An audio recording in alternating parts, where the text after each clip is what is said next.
Avez-vous déjà réfléchi à la destination du voyage de vos rêves?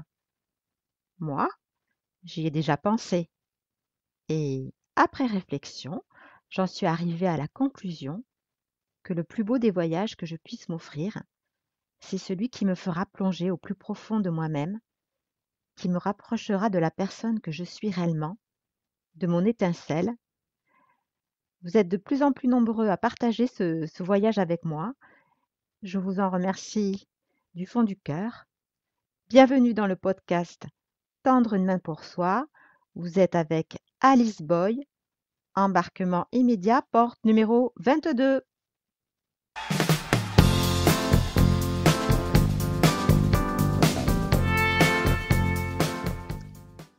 Outre l'image sur papier glacé et sa filmographie couchée sur une pellicule argentique au grain et à la chaleur incomparable, la famille d'Alain Delon a défrayé la chronique autour d'une succession qui s'avérait déjà complexe.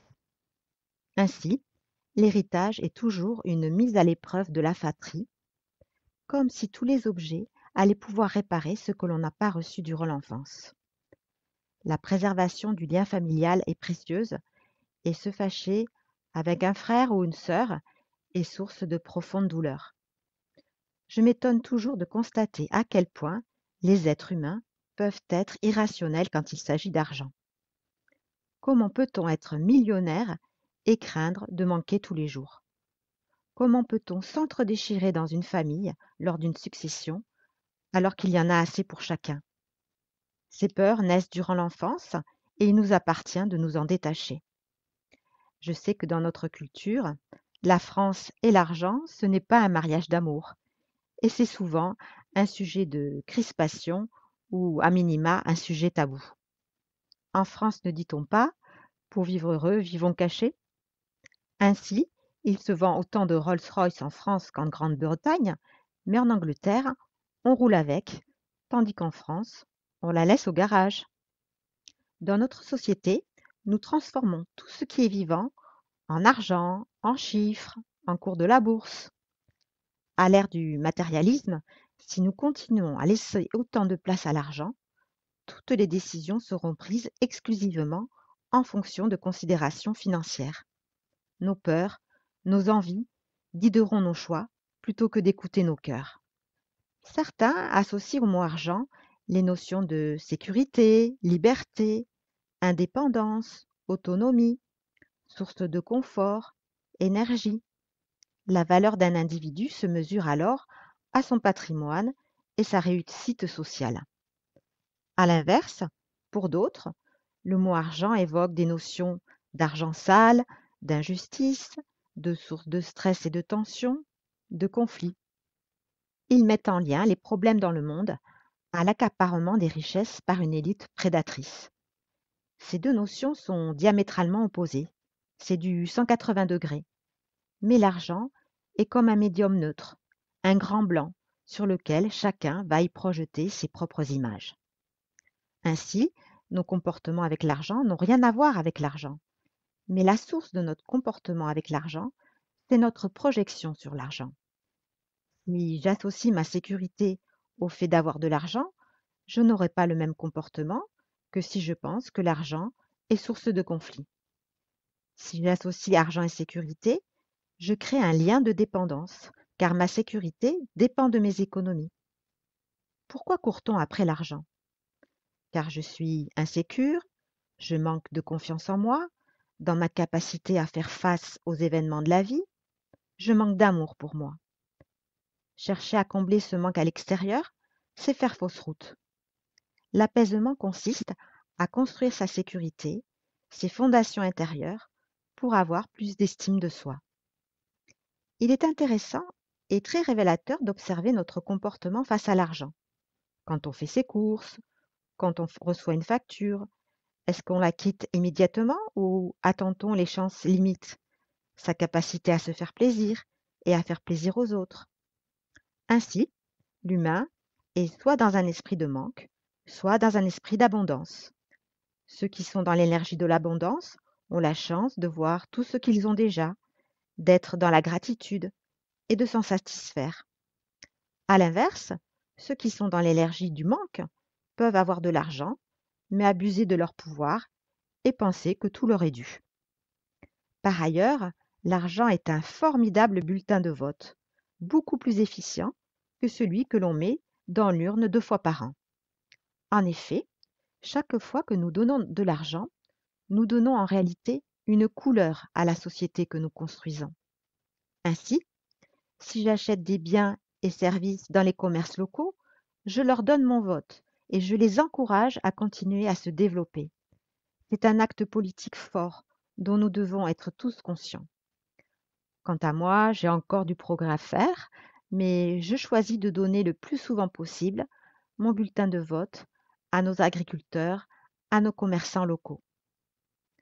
À mon échelle, et en tant que fille de petits commerçants, j'ai depuis quelques années délaissé tout naturellement la fréquentation des centres commerciaux. Je privilégie les commerces de proximité du centre-ville. Je suis même prête à payer légèrement plus cher plutôt que de commander en ligne via Amazon ou une autre plateforme. Bien sûr, je n'échappe pas au confort et au choix d'articles proposés par les grandes enseignes de commerce en ligne, mais je suis consciente qu'en tant que consommatrice, j'ai le pouvoir de choisir à qui je donne mon bulletin. De mon enfance, je garde le souvenir des rues piétonnes de Bayonne dans lesquelles mes parents tenaient un bureau de tabac. L'atmosphère dans ces rues pavées au charme incontestable était joyeuse, pleine de vie et propice aux échanges et à la convivialité. Quelques rues plus loin, ma marraine tenait un magasin de prêt-à-porter féminin, Marie-Pierre, destiné à une clientèle appréciant les vêtements de qualité. Elle dirigeait une équipe de vendeuses, décoratrices et comptables. J'ai fait mes premières expériences professionnelles en travaillant l'été dans son magasin et garde le souvenir de cette effervescence féminine. Chaque année, la braderie constituait un moment fort de l'année, durant lequel les clients venaient en nombre à la recherche de bonnes affaires. À cette époque, les soldes et les promotions étaient ponctuels et suscitaient un grand engouement.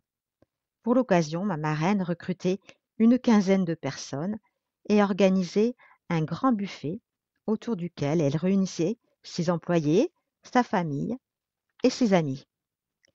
Elle avait plaisir à mettre sur la table les spécialités des artisans locaux, charcuterie, boucherie, fromager, pâtissier, le tout arrosé de bon vin et champagne. C'était la fête au travail et rien n'était laissé au hasard. Aujourd'hui, j'ai le cœur qui se serre quand je vois le centre-ville désert et que ma sœur Mathilde me fait remarquer le énième rideau de devanture de magasin baissé pour vente. Je lui réponds invariablement: Arrête, tu me fous le bourdon. J'observe certains petits commerces qui attendent le client et se battent pour maintenir leur activité. J'ai le souvenir de mes parents qui se levaient toute l'année à 5 heures du matin pour ouvrir leur bureau de tabac et ainsi faire la mise en place des journaux. Leur commerce était ouvert tard le soir, jusqu'à 20 heures, et ils se sont privés de vacances pendant 20 ans. Les fins de mois étaient parfois difficiles et mes parents ont passé de nombreuses nuits blanches avant un rendez-vous chez le banquier ou un paiement d'échéance.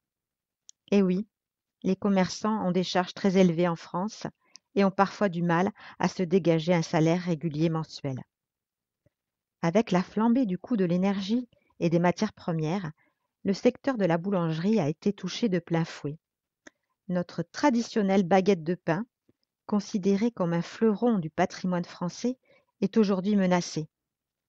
Quand je fais mes courses, je suis toujours étonnée lorsque j'observe certains clients venir dans un supermarché pour y acheter exclusivement une baguette de pain. Je suppose qu'il y a forcément un boulanger dans leur quartier. Si nous continuons à acheter nos baguettes à Super U, Marie Blachère, l'Ami Caline, Carrefour, dans 20 ans, un dimanche, si nous avons envie d'un petit gâteau fabriqué de façon artisanale pour fêter l'anniversaire de notre petit-fils, la boulangerie de quartier n'existera plus. Nous serons alors réduits à consommer du pain et des pâtisseries industrielles. Ces baguettes sont remplies d'améliorants et si elles coûtent 35 centimes, il y a forcément une raison. Ces enseignes achètent des tonnes de farine au rabais, ajoute des additifs. Certes, chez un boulanger, la baguette coûte 1,10 €, mais elle est faite artisanalement, avec amour et passion, et avec de vraies farines. C'est une baguette de tradition française, c'est un label qui met en avant l'artisanat français. Nous devons apprendre à reconnaître une véritable boulangerie, qui seule porte l'inscription sur sa devanture boulangerie. Au bon pain, à la croissanterie, à la micaline, ce ne sont pas de véritables boulangeries. Il s'agit de personnes qui se lèvent à 6 heures pour cuire le pain déjà prêt et congelé, alors qu'un artisan boulanger se lève entre minuit et 2 heures du matin. Plutôt que de me donner bonne conscience en achetant des produits bio, je pense que le véritable enjeu est d'acheter local. Ce choix est à la portée de tous, mais nous devons revisiter nos modes de consommation, car ensemble, nous avons le pouvoir. On peut gagner de l'argent sans limite, mais cela ne doit pas être un but en soi, car dans ce cas, cela devient un problème éthique. Rêvons de gagner de l'argent grâce au fruit d'un travail fait avec passion et enthousiasme, et rêvons d'être dépassés par notre propre succès. Nous saurons alors faire circuler cet argent de manière à ce que cela ait du sens, un supplément d'âme, et contribuer à une société plus forte et intense. Heureusement, il n'y a pas que l'argent qui permet ce changement-là. Une force, l'amour que l'on a pour soi, l'amour qu'on a pour les autres, l'amour qu'on a pour la vie, peuvent permettre ce rapprochement. Alors imaginez si nous arrivions à utiliser notre argent avec l'amour, avec le cœur, cela ferait une énorme différence. Vous savez que j'aime bien vous laisser sur les paroles d'une chanson. Aujourd'hui, j'ai choisi une chanson de Jacques Brel. Moi, je t'offrirai des perles de pluie, venues de pays où il ne pleut pas.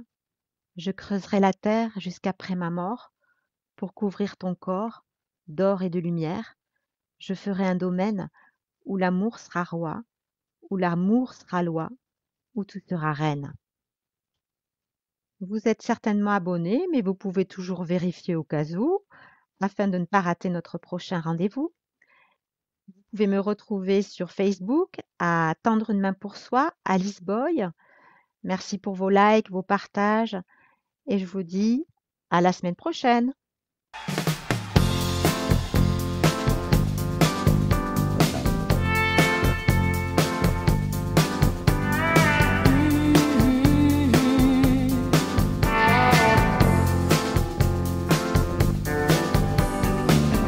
Now there you go again, you say you want your freedom.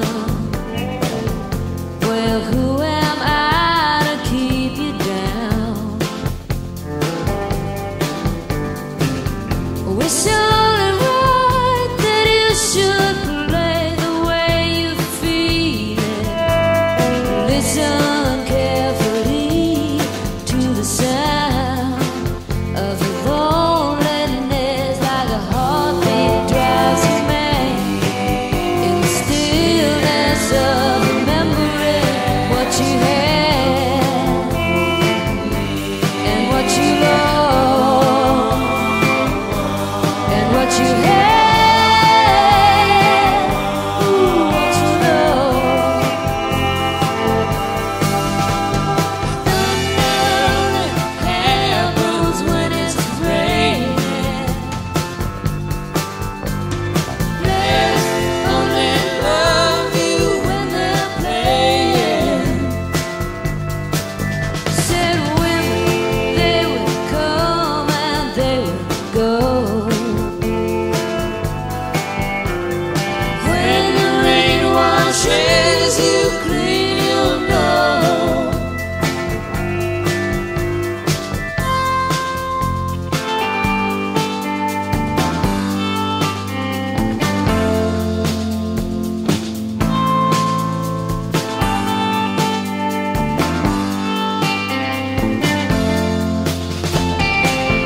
Now here I go again, I see crystal vision. I keep my visions to myself.